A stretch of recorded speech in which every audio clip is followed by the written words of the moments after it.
Assalamualaikum warahmatullahi wabarakatuh. Salam jumpa. Kembali lagi. Hari ini saya akan menjelaskan pelajaran PPKN kelas 9 semester 1 bab 2. Kali ini dengan pokok bahasan pembukaan Undang-Undang Dasar Negara Republik Indonesia tahun 1945.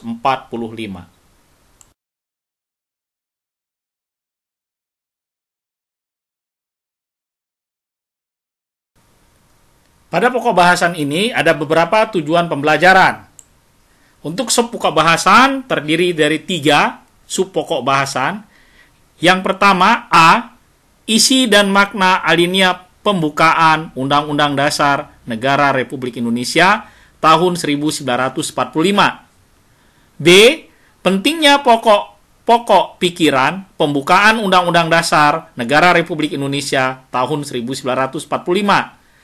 C. Mewujudkan pokok-pokok pikiran pembukaan Undang-Undang Dasar Negara Republik Indonesia tahun 1945 dalam kehidupan sehari-hari. Ya, ini sub pokok bahasan pada pokok bahasan bab 2 ini.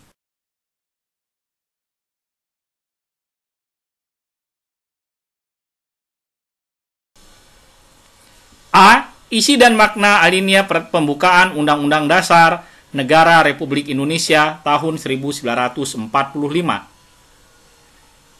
Alinea pertama. Setiap bangsa mempunyai hak mutlak untuk merdeka. Ya, ini alinea pertama. Alinea kedua ini perlu upaya untuk memerdekakan terlebih dahulu bangsa Indonesia dari penjajahan, baru menentukan nasib bangsa dan negara. Ini alinea yang kedua. Bangsa Indonesia meyakini bahwa tercapainya kemerdekaan bangsa Indonesia bukan semata-mata hasil usaha manusia, melainkan karunia Tuhan Yang Maha Esa. Ini alinea ketiga. Karena di sana ada kata-kata atas berkat rahmat Allah yang Maha Kuasa. Ya.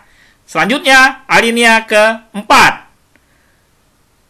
Bentuk negara yang dipilih yaitu kesatuan dengan kedaulatan di tangan rakyat dan dijalankan sesuai Pancasila.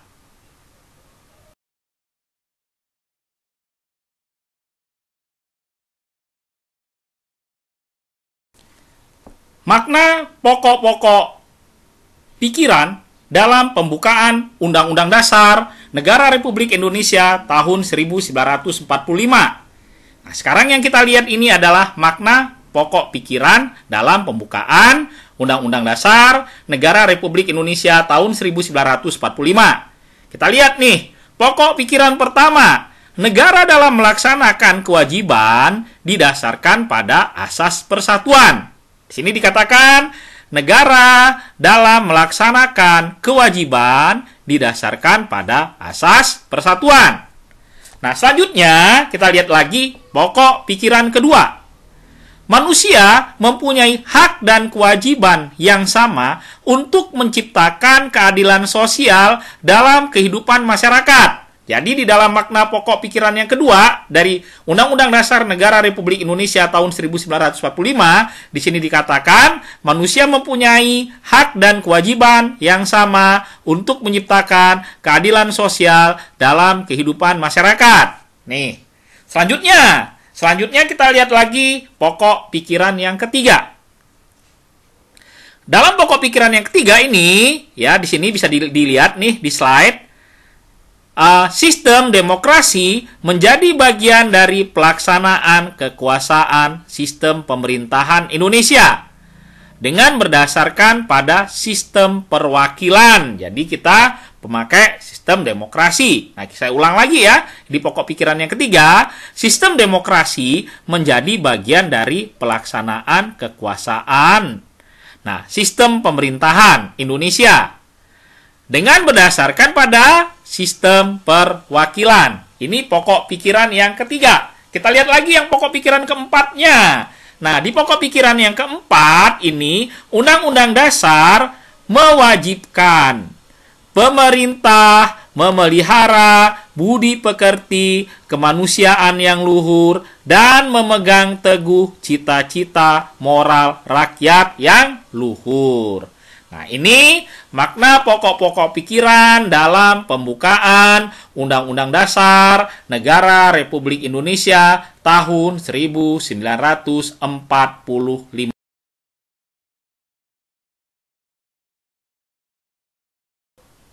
B. Pentingnya pokok-pokok pikiran pembukaan Undang-Undang Dasar Negara Republik Indonesia tahun 1945.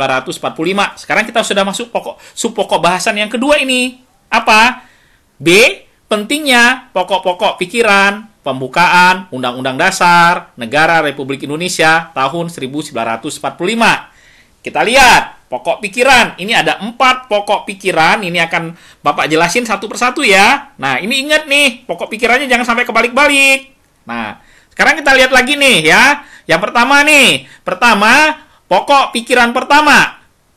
Menjabarkan sila ketiga. Ingat, pokok pikiran pertama ini apa? Menjabarkan sila yang ketiga. Apa itu? Pemerintah wajib melindungi masyarakat secara adil.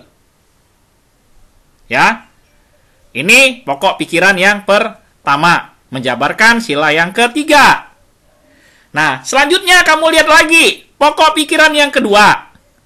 Nah, pokok pikiran yang kedua ini, perhatikan, pokok pikiran yang kedua ini menjabarkan sila yang kelima. Apa? Adanya persamaan manusia dalam kehidupan bermasyarakat. Diingat. Pokok pikiran kedua ini menjabarkan apa? Menjabarkan sila kelima. Sila kelima dari mana? Dari Pancasila. Ya. Nah, selanjutnya kamu lihat lagi. Pokok pikiran ketiga. Pokok pikiran ketiga ini menjabarkan sila yang keempat. Diingat, pokok pikiran ketiga ini menjabarkan sila yang keempat. Apa? Rakyat sebagai pemegang kekuasaan dalam negara. Ingat, pokok pikiran ketiga menjabarkan sila keempat, rakyat sebagai pemegang kekuasaan dalam negara. Selanjutnya yang terakhir, yang keempat. Dilihat ya yang keempat nih. Pokok pikiran keempat. Nah, pokok pikiran keempat ini, ya perhatikan, pokok pikiran keempat ini menjabarkan sila pertama dan kedua. Ya, diingat, pokok pikiran keempat ini menjabarkan sila pertama dan sila kedua. Ya, jadi kamu harus ingat nih, ya, pokok-pokok pikiran pembukaan Undang-Undang Dasar Negara Republik Indonesia tahun 1945. Ingat, Bapak ingatkan, jangan kebalik.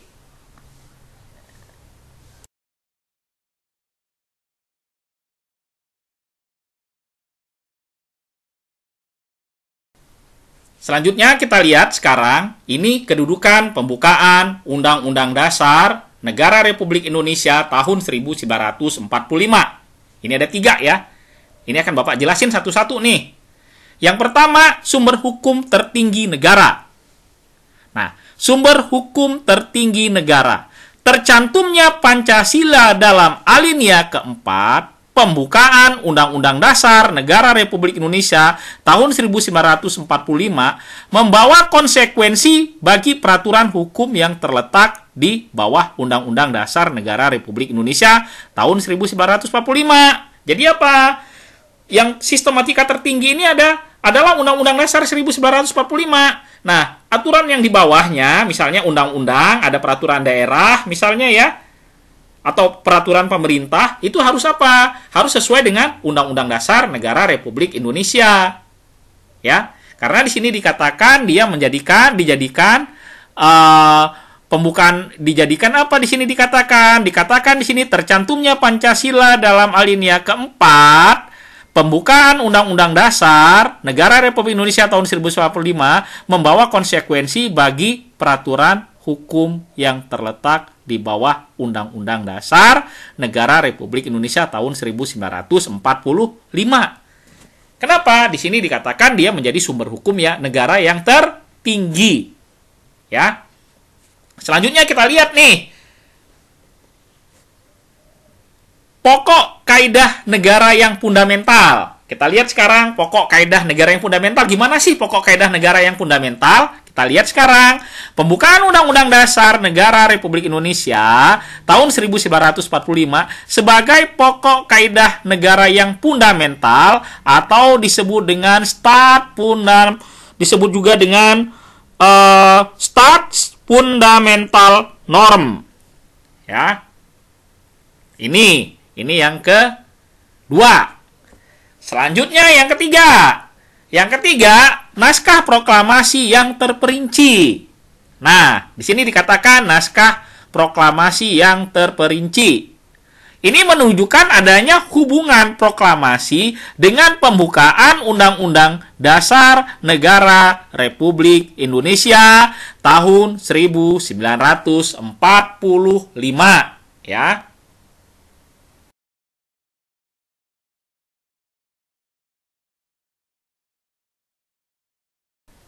Selanjutnya ini ya, perhatikan lagi nih. Pembukaan Undang-Undang Dasar Negara Republik Indonesia tahun 1945 memiliki keterkaitan dengan beberapa aspek ketatanegaraan Indonesia. Seperti, ya, ada 3 nih keterkaitannya. Yang pertama, Proklamasi Kemerdekaan 17 Agustus 1945. Nah, berkaitan lagi dengan Pancasila dan batang tubuh atau pasal-pasal, ya. Ini keterkaitan pembukaan Undang-Undang Dasar Negara Republik Indonesia tahun 1945 memiliki keterkaitan dengan beberapa aspek ketatanegaraan Indonesia, ya. Oke.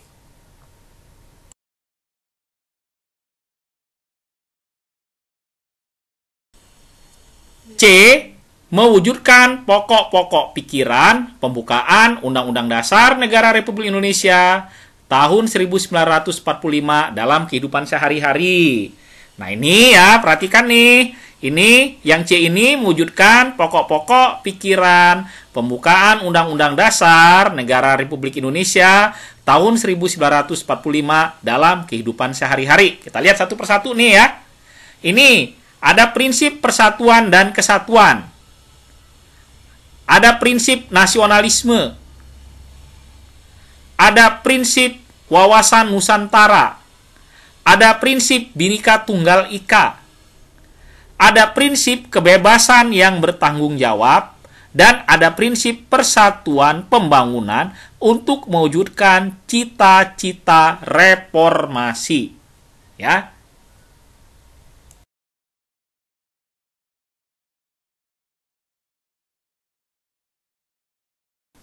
Keadilan sosial bagi seluruh rakyat Indonesia. Ya. Keadilan sosial bagi seluruh rakyat Indonesia. Ada nilai-nilai keadilan yang harus terwujud dalam kehidupan bersama. Nah, nilai keadilan tersebut adalah sebagai berikut nih, Bapak jelasin ya. Ini ada keadilan distributif, ada keadilan legal, ada keadilan komutatif. Bapak jelasin satu-satu nih. Yang pertama, keadilan distributif. Ya, pengertian keadilan distributif, perhatikan, yaitu suatu hubungan keadilan secara negara dan warga negaranya. Dalam arti, pihak negara wajib memenuhi keadilan dalam bentuk keadilan membagi, baik kesejahteraan, bantuan, subsidi, maupun kesempatan dalam hidup bersama yang didasarkan atas hak dan kewajiban. Ingat, itu keadilan distributif. Sekarang nih yang kedua, keadilan legal ya. Perhatikan nih keadilan legal. Keadilan legal yaitu suatu hubungan keadilan antara warga negara dan negara.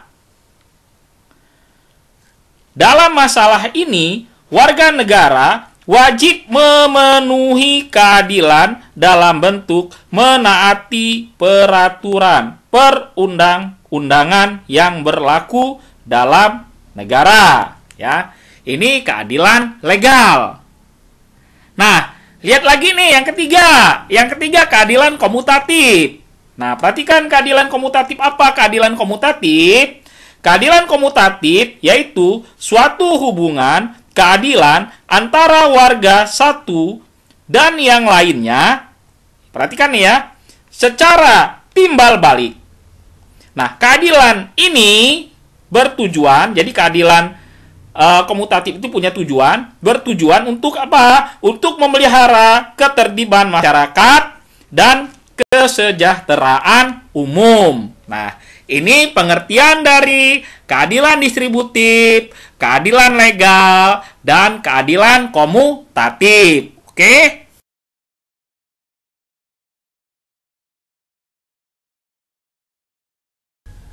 Kedaulatan rakyat.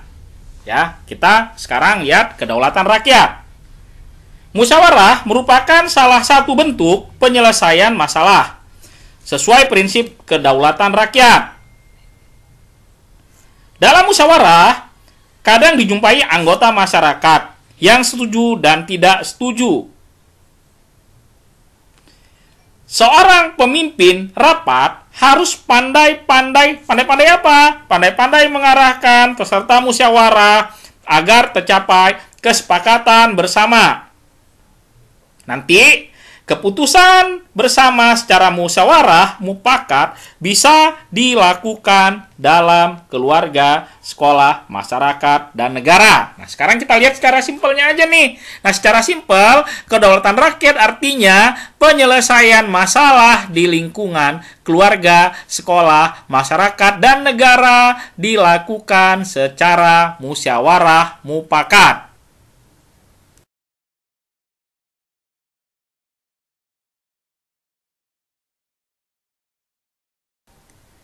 Ketuhanan menurut dasar kemanusiaan artinya bahwa segala aspek penyelenggaraan hidup berbangsa harus sesuai dengan nilai-nilai Pancasila yang berasal dari Tuhan Yang Maha Esa.